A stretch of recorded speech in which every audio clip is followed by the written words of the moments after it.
आप देख रहे हैं हरियाणा न्यूज। मैं हूं आपके साथ अमित शर्मा और वक्त है हरियाणा डायरी का। नीति आयोग के अधिकारियों के साथ बैठक के बाद मुख्यमंत्री मनोहर लाल ने कहा है कि देश कैसे आगे बढ़े और इसके लिए वक्त वक्त पर नीति आयोग की बैठक में योजना बनती है। इस बार बैठक के लिए हमने कृषि फसल विविधीकरण पर चर्चा की है और क्या कुछ कहा सीएम ने, जरा सुनिए आप। कृषि में अलग अलग पहलू, किसान की आय डबल कैसे हो, डाइवर्सिफिकेशन के नाते से हमको जिन फसलों की ज्यादा आज आवश्यकता है उसमें हम कैसे एंटर करें। दूसरा विषय उसके अंदर शिक्षा का है। शिक्षा भी जो हमारी नेशनल एजुकेशन पॉलिसी, उस अनुसार हम कितना उसके लिए तैयारी कर चुके हैं। हमने डिक्लेयर किया है कि देश भले ही 2030 तक हमारी जो एनईपी को अपनाएगा, हम नेशनल एजुकेशन पॉलिसी को 2025 तक पूरा करेंगे। बहुत से परिवर्तन हमने उसमें कर दिए हैं। KG to PG ये हमने परिवर्तन कर दिया है। कुछ जो ऐसे कोर्सेज जो पहले केवल इंग्लिश में होते थे उनको मातृभाषा यानी हिंदी में हमने उसको शुरू कर दिया है।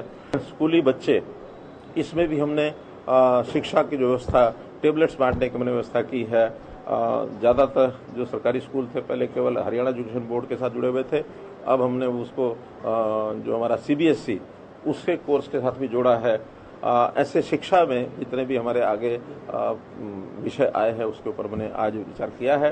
हेल्थ का भी जो पैरामीटर्स हैं, सारे देश भर के जो पैरामीटर्स हैं उसमें हम हर एक क्षेत्र में एवरेज, जो नेशनल एवरेज है उससे हम ऊपर हैं। जो देश के 100 डिस्ट्रिक्ट, टॉप 100 डिस्ट्रिक्ट हैं उसमें हमारे 20 जिले आते हैं। तो इस प्रकार इन सब विषयों पर आगे बढ़ते हुए और आज हमने सारी चर्चा की। अर्बन लोकल बॉडीज, उसमें भी कैसे इंफ्रास्ट्रक्चर कैसे अच्छा हो, वहाँ के लोगों की सुविधाएं कैसे अच्छी बढ़ें, खास करके ईज ऑफ लिविंग की तरफ हम आगे बढ़ें। हर व्यक्ति का, नागरिक का जो जीवन है वो सरल, सुगम और ये कैसे बने, इसके लिए हमारे जो IT के उपयोग हैं, हमारा जो टेक्नोलॉजी की जो व्यवस्थाएं हैं, ये सब भी हम लोग वहाँ रखेंगे। उसकी हमने तैयारी की।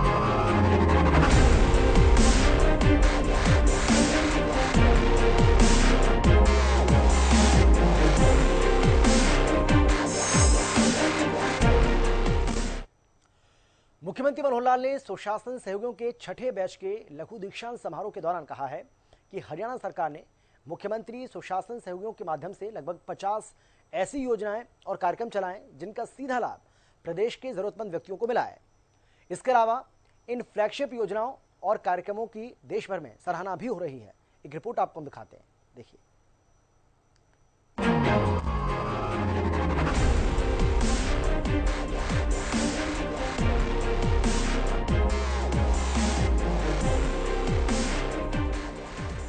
हरियाणा के मुख्यमंत्री मनोहर लाल ने रविवार को चंडीगढ़ में सुशासन सहयोगियों के छठे बैच के लघु दीक्षांत समारोह को संबोधित किया। इस दौरान मुख्यमंत्री ने सभी सुशासन सहयोगियों से सीधा संवाद कर उनसे अनुभव साझा किए और उन्हें प्रमाण पत्र भी वितरित किए। मुख्यमंत्री ने CMGGS की वार्षिक पत्रिका दूरबीन, CMGGA के रिसर्च पर आधारित पुस्तक एन आउटलुक फॉर चेंज और CMGGA की जन कल्याणकारी योजनाओं पर आधारित स्ट्रेंथिंग वेलफेयर डिलीवरी इन हरियाणा नामक 3 पुस्तकों का विमोचन भी किया। वहीं मुख्यमंत्री ने कहा कि सुशासन सहयोगियों द्वारा सरकार से जुड़कर सरकार की योजनाओं का सही क्रियान्वयन में सहयोग करना काबिले तारीफ रहा है। सुशासन सहयोगियों के लगातार कार्य करने से ही PPP, मुख्यमंत्री अंत्योदय परिवार उत्थान योजना जैसे कारगर योजनाओं को बेहतर ढंग से लागू किया जा सका। इन योजनाओं के लिए सुशासन सहयोगियों ने बढ़ चढ़कर धरातल पर कार्य किया और लक्ष्य को प्राप्त करने में भरपूर सहयोग किया। इसके लिए सभी सुशासन सहयोगी बधाई के पात्र हैं। मुख्यमंत्री ने कहा कि सूचना प्रौद्योगिकी के युग में नवाचार के माध्यम से प्रधानमंत्री नरेंद्र मोदी के सपने को साकार करने में कैसे आगे बढ़ा जाए, इस पर कार्य किया जा रहा है। पिछले दिनों प्रधानमंत्री के साथ मुख्यमंत्रियों की बैठक में हरियाणा की परिवार पहचान पत्र योजना को अधिकांश मुख्यमंत्रियों ने अपनाने की बात कही है। इसके अलावा कई राज्यों के मुख्यमंत्रियों ने हरियाणा में टीम भेजकर इस योजना के प्रारूप और क्रियान्वयन को भी। इस प्रकार हरियाणा की बहुत सी योजनाएं हैं जिनकी न केवल कई राज्यों ने प्रशंसा की है बल्कि उनका अनुसरण भी कर रहे हैं। यहाँ तक कि CMGGA प्रोजेक्ट को भी कई राज्य अपना रहे हैं। ये भी प्रदेश के लिए बड़ा गौरव का विषय है। लेस गवर्नमेंट मोर गवर्नेंस जो हम सोचते हैं, जो एक प्रधानमंत्री जी का स्लोगन है, उस ओर हम आगे बढ़ रहे हैं। इसमें निश्चित रूप से टेक्नोलॉजी ने, IT ने बहुत इसमें सहयोग किया है हमारा। और एक खुशी की बात जो है, अभी पीछे नीति आयोग ने एक रिजल्ट दिया हमको कि इनोवेशन एरिया में we are 3rd in the country. तो इनोवेशन आखिर क्या है? यही चीज़ें हैं, नई नई चीज़ें हैं, आप लोग जिस पर काम करते हैं, और उसके कारण से सीएमजीजे का एक बहुत बड़ा उसमें मैं समझता हूँ एक रोल है। और हम और आगे कैसे बढ़ें, जो परिवार पहचान पत्र का जो ये है सारा आइडिया, ये बाकी स्टेट्स ने भी इसको यानी फॉलो करना शुरू किया है। इस बार प्रधानमंत्री जी ने जो मुख्यमंत्री 14 मुख्यमंत्री थे और 8 उसमें उप मुख्यमंत्री डिप्टी चीफ मिनिस्टर 22 लोगों के उसमें कमेंट किया कि हरियाणा का जो ये परिवार पहचान पत्र है ये एक यूनिक आइडिया है। बाकी स्टेट्स को भी कहा, बल्कि कई स्टेट्स को कहा कि हम इसको फॉलो कर रहे हैं, हम इसमें अपनी टीम को भेज रहे हैं, उसका अध्ययन कर रहे हैं। और कुछ स्टेट्स ने तो घोषणा भी कर दी है, उत्तर प्रदेश ने घोषणा कर दी है, एक स्टेट और जिसने घोषणा कर दी कि हम इसको तुरंत लागू करेंगे, बाकी इसका अध्ययन करके इसको करेंगे। मुख्यमंत्री ने कहा कि पीपीपी के माध्यम से जरूरतमंद पात्र को ही लाभ मिले, ये सुनिश्चित करने के लिए इस योजना की मॉनिटरिंग की जाएगी। मुख्यमंत्री अंत्योदय परिवार उत्थान योजना के तहत ऋण लेने वाले व्यक्तियों की बैंक गारंटी भी देने का प्रावधान किया जा सकता है। उन्होंने कहा कि प्रदेश में भी बैंकों की तर्ज पर हरियाणा सिविल स्कोर मॉडल अपनाया जाएगा, जिसमें सिविल स्कोर के माध्यम से बैंकों से ऋण सुविधाएं मुहैया करवाने का सिस्टम तैयार किया जाएगा। इसमें तो डबलिंग जो है, घोस्ट बेनिफिशरीज जो हैं वो इसमें बचते हैं, करप्शन जो है वो कम होती है, और जो डिजर्व करता है पात्र व्यक्ति उसकी पहचान होती है। अभी क्या है कि जो डिजर्व करता है वो तो बहुत कमज़ोर है, वो लाइन में वो पीछे खड़ा है, वो स्ट्रगल भी नहीं कर पाता उस लाइन में लगने के लिए, आता भी है किसी तरीके से खिड़की तक पहुंच भी जाए, वहां जा करके 10 प्रश्न उससे पूछते हैं, उसको कुछ पता नहीं होता क्या जवाब है क्या नहीं है, वो थक करके फिर पीछे बैठ जाता है। हम प्रोएक्टिव होकर के उसको घर से निकालते हैं कि नहीं भी तुम्हें इस चीज़ की ज़रूरत है, आइए। अब जैसे हमने ये रोजगार योजना जो है मुख्यमंत्री अंत्योदय परिवार उत्थान योजना, इसमें पहले लिस्ट बनाई कि 1 लाख से नीचे वाले जो परिवार हैं उनकी पहचान करो, केवल उनको बुलाओ। बैंकों ने जैसे सिविल स्कोर हर किसी व्यक्ति का एक वो पोर्टल बनाया, हम सरकार का एक सिविल स्कोर बना रहे हैं। उस सिविल स्कोर में गवर्नमेंट की भी जितनी लोनिंग है या जितनी चीज़ें वो ले जाता है और लायबिलिटी बाकी बची हुई उसने अभी कवर नहीं किया है, या कोऑपरेटिव बैंक का भी है, वो भी उसमें कवर कर देंगे। गवर्नमेंट का सिविल स्कोर अलग आएगा, फिर सिविल स्कोर में उसको बता पाएंगे कि देखो ये तुमने सहायता ली थी, बाद में तुमने इस पर काम नहीं किया, वापस नहीं किया, ताकि उसको पहचान तो लगे। अभी तो उसको लगता है कि ये एक जगह से लेके आया दूसरी जगह ले आता, उसको पता ही नहीं लगता, कि वही सोचता है कि किसी को क्या पता लगेगा। तो ऐसा उस सिस्टम पर भी हम चल रहे हैं। तो ये अंत्योदय की जो योजना है इसको हम लेके आगे बढ़ रहे हैं। वहीं सीएम मनोहर लाल ने कहा कि ईज ऑफ लिविंग के कंसेप्ट पर प्रदेश के लोगों का जीवन सरल और सुगम बनाने पर कार्य किया जा रहा है। एक हम आगे जो कंसेप्ट लेके चल रहे हैं वो है ease of living. Ease of doing business तो वो इंडस्ट्री के लिए हमने किया है, लेकिन ईज ऑफ लिविंग के कंसेप्ट अभी अपनी अपनी सब बना रहे हैं। हम अपनी सोच रहे हैं, दूसरे स्टेट्स अपने सोच रहे हैं। यानी मोटा तो यही है कि उसका जीवन कैसे सुगम और सरल हो व्यक्ति का। आपके जो अनुभव हैं ये पहले वाले अपने होंगे, इस साल के अपने होंगे, और ये अनुभव आपको आगे चाहे किसी भी फील्ड में आप जाएंगे निश्चित रूप से काम आएंगे। किसी ने खोया कुछ नहीं होगा इस साल में, कुछ ना कुछ पाया ही होगा, कम पाया ज़्यादा पाया वो एक अलग बात है, लेकिन ज़रूर कुछ ना कुछ आपने पाया होगा। आप निश्चित रूप से आगे बढ़ें, जीवन में सफल हों, आपके लिए यही हमारी शुभकामना है। इस मौके पर मुख्यमंत्री के अतिरिक्त प्रधान सचिव, सीएमजीजीए के प्रोजेक्ट डायरेक्टर और सूचना जनसंपर्क एवं भाषा विभाग के महानिदेशक डॉक्टर अमित अग्रवाल भी मौजूद रहे।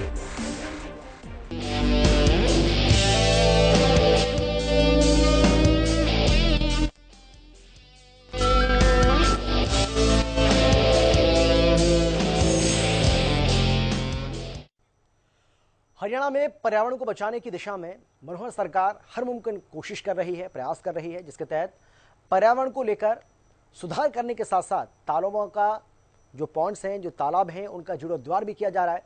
और इसी दिशा में मुख्यमंत्री मनोहर लाल ने हाल ही में सोनीपत के नाहरा गांव से इस अमृत सरोवर योजना का आगाज किया था, जिसके तहत पहले चरण में 1800 तालाब का सौंदर्यीकरण और सुधारीकरण किया जाएगा।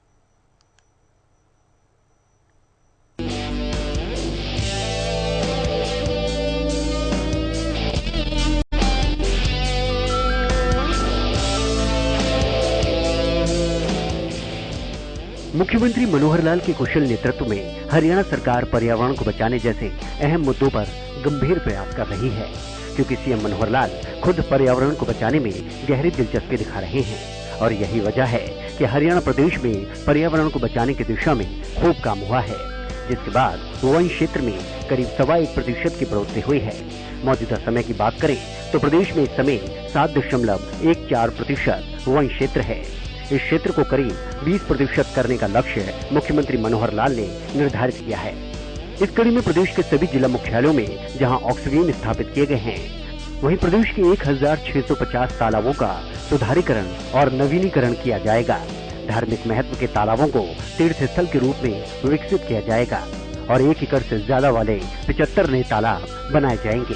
केंद्र सरकार अमृत सरोवर योजना के तहत हरियाणा में 900 करोड़ रुपए की राशि खर्च की जाएगी। गौरतलब है कि हरियाणा नाम ही हरी और हरियाली का प्रतीक माना जाता है, मगर पर्यावरण के नजरिए से हरियाणा में स्थिति काफी चिंताजनक रही है।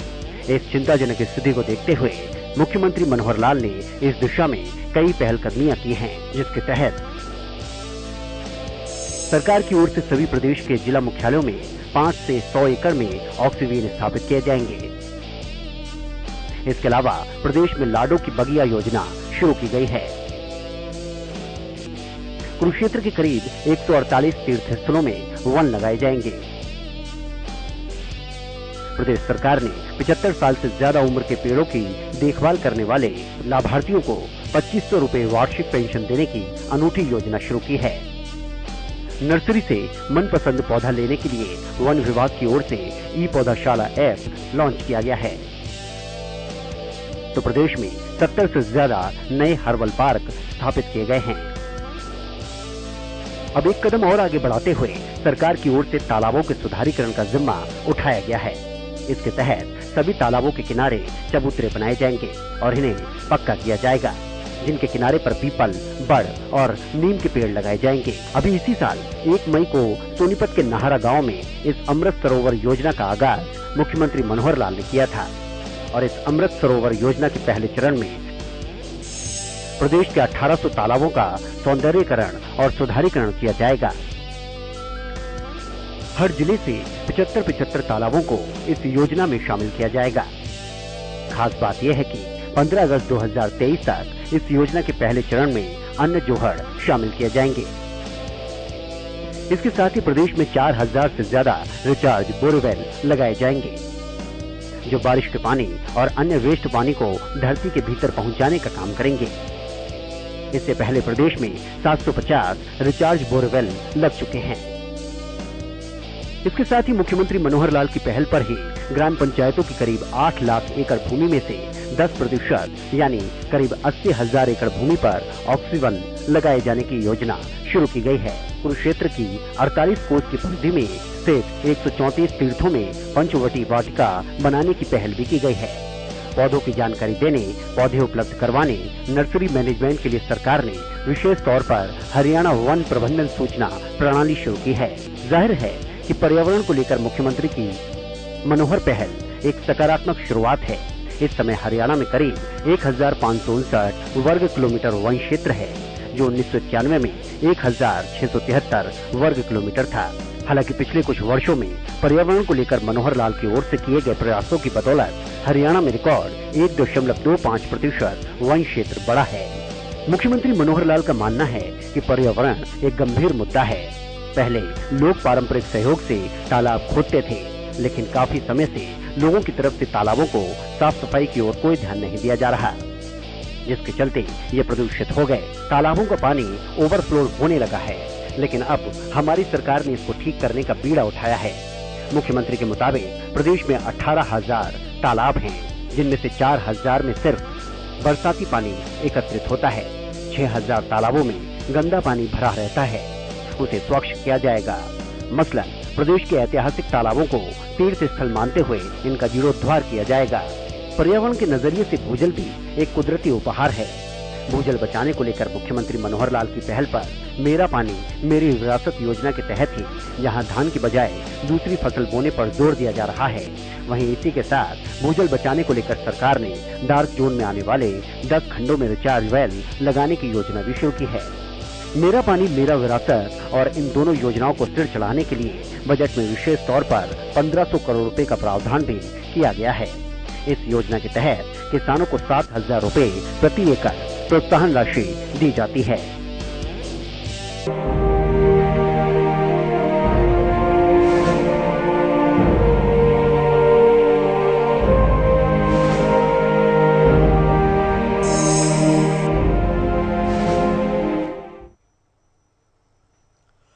मुख्यमंत्री मनोहर लाल ने हरियाणा प्रदेश में बुजुर्गों की मौज कर दी है और ऐसा हम इसलिए कह रहे हैं क्योंकि पहली बार प्रदेश के 7,000 बुजुर्गों की घर बैठे पेंशन शुरू कर दी गई, जिसके लिए बुजुर्गों को न ही किसी कार्यालय में आवेदन करने की जरूरत पड़ी, वहां आवेदन करने के लिए जाना पड़ा और न ही किसी से किसी तरह की कोई सिफारिश उनको लगवानी पड़ी, जिससे प्रदेश के बुजुर्गों में अब काफी खुशी देखने को मिल रही है।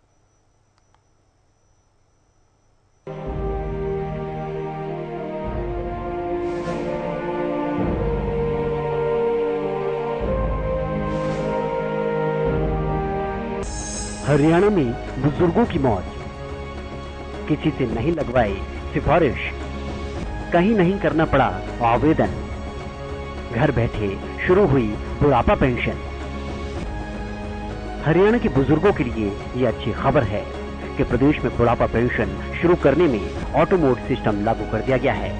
इसके तहत ही पहली बार प्रदेश के 7,000 बुजुर्गों की जुलाई में घर बैठे बुढ़ापा पेंशन शुरू हो गई। इसके अलावा परिवार पहचान पत्र में आय संशोधन के बाद 10,000 उन बुजुर्गों की पेंशन भी शुरू कर दी गई है जिनकी पेंशन पहले काट दी गई थी। जब से हमारी 7-8 साल से मनोहर लाल जी की सरकार हरियाणा में बनी है, तब से ऑनलाइन की बहुत सुविधाएं होगी। जैसा कि अभी पहले बुजुर्गों को पहली सरकारों में फार्म भरने पड़ते थे, पेंशन के लिए धक्के खाने पड़ते थे, रिजेक्ट हो जाती थी, पता नहीं लगता था। अब मनोहर लाल जी ने ऐसा सिस्टम कर दिया है कि ऑनलाइन पेंशन अप्लाई होती है, ऑटोमेटिक बुजुर्ग के खाते में आती है। अभी 1-2 दिन की लेटेस्ट खबर है कि 7,000 बुजुर्गों की पेंशन ऑटोमेटिक लागू हुई है फैमिली आईडी के उससे। ये बड़ा सराहनीय कार्य है कि हमारे मनोहर लाल जी मुख्यमंत्री ने किया हरियाणा में। ये बहुत बढ़िया सरकार चल रही है जिन्होंने ऑनलाइन सिस्टम चलाया हुआ है। ऑनलाइन में सारी पारदर्शिता है। तो मुख्यमंत्री का नारा भी था जिस तरीके से हर पंक्ति के छोर तक पहुंचे। हाँ, मनोहर लाल जी ने एक बात कही थी इलेक्शन में कि मैं लास्ट पंक्ति में अंतिम व्यक्ति तक भी अपनी सरकार के लाभ पहुंचाऊंगा, तो वो उन्होंने करके दिखाया है। अंतिम व्यक्ति तक भी सरकार के लाभ वहाँ पहुँच रहे हैं। क्या लग रहा है योजना किस तरीके से बुजुर्गों को फायदा मिलेगा इससे? बिल्कुल मिलेगा फायदा। घर बैठे उन्हें 60 साल की उम्र होने के बाद धक्के खाने नहीं पड़ेंगे, ऑटोमेटिक ही वो ऑनलाइन सॉफ्टवेयर उठाएगा और आपकी पेंशन चालू हो जाएगी। आपको मैसेज आएंगे कि पेंशन आ रही है। और अभी 7,000 चालू हुई हैं, इस महीने मिली हैं लोगों को। कुछ पेंशनें तो हमें पड़ोस में भी आई है, हमारे में करनाल में। ये बताना चाहूँगा कि माननीय मुख्यमंत्री महोदय श्री मनोहर लाल जी का एक ये सपना था कि जो बुजुर्ग व्यक्ति हैं, जो चलने फिरने में कठिनाई थी और पेंशन बनवाने के जो कहते हैं कि दफ्तरों को चक्कर काटने पड़ते हैं, उसको पूरा करने के लिए माननीय मुख्यमंत्री महोदय द्वारा जो परिवार पहचान पत्र के माध्यम से जिनकी आयु 60 वर्ष या इससे ज़्यादा हो चुकी है और जिनकी इनकम 2 लाख रुपए से कम है, उन सभी वृद्धजनों को घर बैठे पेंशन मिलेगी और उनको कहीं किसी सीएससी किसी ऑफिस में चक्कर काटने नहीं पड़ेंगे। समाज कल्याण विभाग के कर्मचारी उनके घर जाके पेंशन बनाएंगे। और अभी जिला करनाल के अंदर मैं कहूँ 1015 लोगों के ऐसे हमारे पास डाटा आया जिनका हमारे जो कर्मचारी हैं वो डेली उन बुजुर्गों के घर जाते हैं, उनके क्योंकि मोबाइल नंबर परिवार पहचान पत्र में है, उनसे फ़ोन करके उनकी सहूलियत के मुताबिक उनके घर जाते हैं और उनका ऑनलाइन वही जो ऐप बनाई है, ये प्रोएक्टिव ऐप बनाई है, उस प्रोएक्टिव ऐप में उसका सहमति लेके कि आपकी पेंशन का माननीय मुख्यमंत्री के आदेशानुसार नाम आया है, क्या आप पेंशन लगवाना चाहते हो। उन्होंने कहा कि हाँ मैं पेंशन लगवाना चाहता हूँ। उसी समय उनका ऑनलाइन वो डाटा लेके अपलोड करते हैं। जैसे ही डाटा अपलोड आएगा DSW के पोर्टल में आएगा, इन्वेस्टिगेटर के पोर्टल में आएगा, उसको स्वीकृत कर दिया जाएगा। और ये करीब मैं बताता हूँ कि 647 लोगों के हम ये एक्सेप्ट जो ये सहमति पत्र हैं ले चुके हैं। इसमें जो करनाल जिले के अंदर सारी जो टोटल पेंशन है जिसमें वृद्धावस्था पेंशन है, विधवा पेंशन है, विकलांग पेंशन है, सभी तमाम प्रकार की पेंशनें 1,95,000 बेनिफिशरी इसके अंदर हैं। और ये जो अभी प्रोएक्टिव स्कीम है करीब करीब 2 महीने से ये आई है यहाँ पे जिले के अंदर, और वो इसके ऊपर बड़ा तीव्र गति से हम काम कर रहे हैं।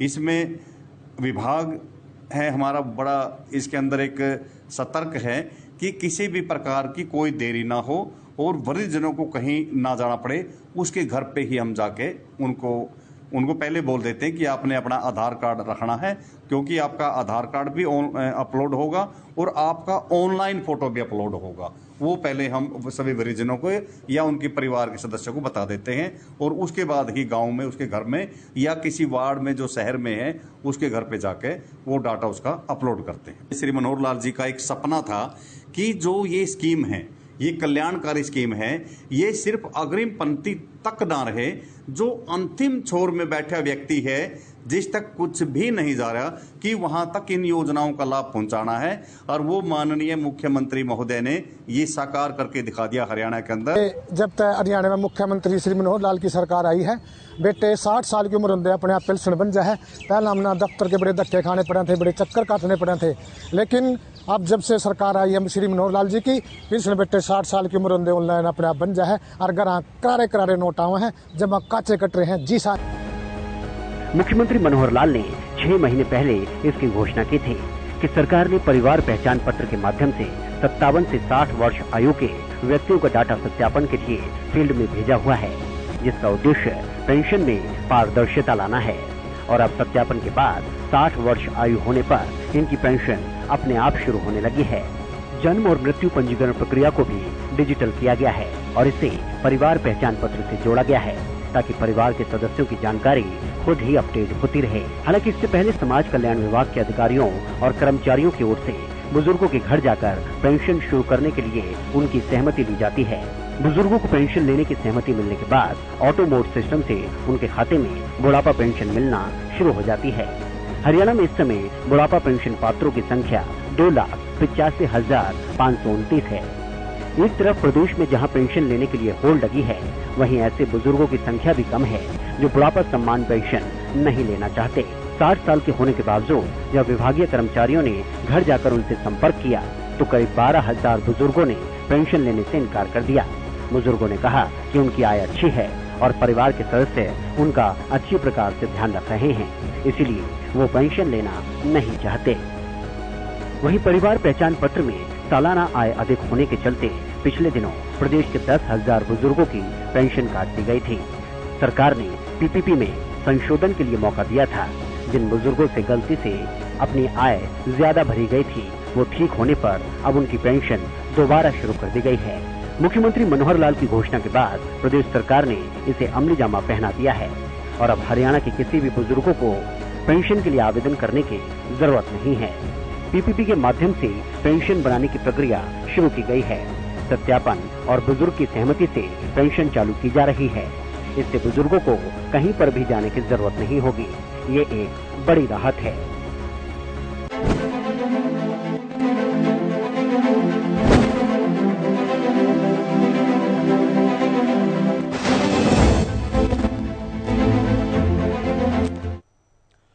मुख्यमंत्री मनोहर लाल की अपील पर जहां प्रदेश का किसान अब ऑर्गेनिक खेती करने की ओर बढ़ रहा है, वहीं मुख्यमंत्री की अपील को आदर्श मानकर फरीदाबाद की एक महिला किसान संगीता गुप्ता ने ऑर्गेनिक खेती से एक कदम आगे बढ़कर वैदिक खेती करके दूसरे किसानों के लिए एक मिसाल पेश की है। कैसे, ये रिपोर्ट देखिए।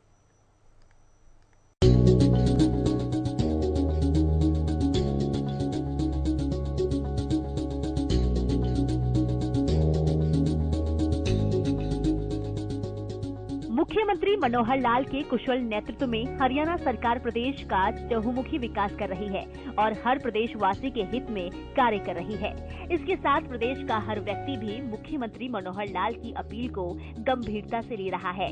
इसी कड़ी में मुख्यमंत्री मनोहर लाल की अपील पर प्रदेश का किसान भी ज्यादा से ज्यादा ऑर्गेनिक खेती की ओर अग्रसर बढ़ रहा है और केमिकल खाद की खेती से दूर बना रहा है। ऐसे में फरीदाबाद जिले की किसान महिला संगीता गुप्ता ने इससे भी हटकर वैदिक खेती को अपनाकर हरियाणा सरकार की मुहिम का हिस्सा बन गई हैं। जी हाँ, ऑर्गेनिक खेती जो आपने सुनी ही होगी, लेकिन वैदिक खेती करना अपने आप में अनोखा काम है।